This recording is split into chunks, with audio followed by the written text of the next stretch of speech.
Hello friends, आज मैं आपको बताऊंगी कि एग्रीमेंट और कॉन्ट्रैक्ट में क्या अंतर है। कॉन्ट्रैक्ट और एग्रीमेंट में दो बहुत डिफरेंस है। हमें लगता है कि कॉन्ट्रैक्ट और एग्रीमेंट सेम होता है, लेकिन ऐसा नहीं है। हर जो एक ने प्रपोजल दिया, दूसरे ने एक्सेप्ट किया और प्रपोजल को, तो वह क्या हुआ, एक एग्रीमेंट बन जाता है जिसमें कि कंसिडरेशन हो, प्रतिफल हो। लेकिन हर एग्रीमेंट जो है वो कॉन्ट्रैक्ट नहीं होता। कैसे नहीं होता, एक एग्जाम्पल के थ्रू समझते हैं।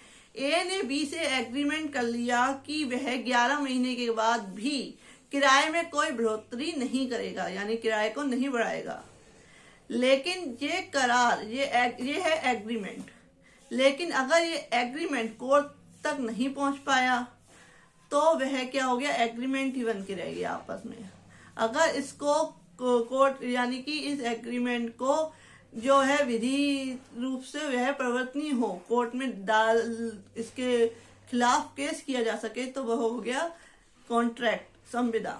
जैसे कि लेकिन यदि ए ने बढ़ोतरी करी, अगर ए ने जो किराए के लिए कहा था कि 11 महीने के बाद किराए में बढ़ोतरी नहीं करेगा, उसने अगर बढ़ोतरी करी तो बी जो है कोर्ट जा सकेगा, कोर्ट केस कर सकेगा ए के खिलाफ।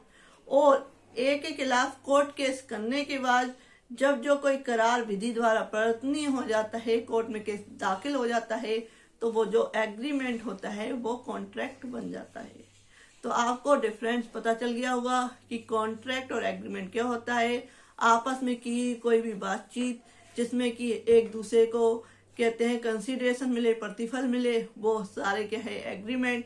लेकिन जो हर एग्रीमेंट जो कि विधि के द्वारा, यानी कि इसके लिए आप उस अधिकार का यूज कर सकते हैं और कोर्ट में जा सकते हैं, कोर्ट केस कर सकते हैं, तो वह क्या हो गया, कॉन्ट्रैक्ट हो गया। वह संविदा का रूप ले लेता है। तो जो करार विधि द्वारा प्रवर्तनीय हो वह संविदा कहलाता है। If you like my video and more videos, please subscribe my channel. Thank you for watching this video.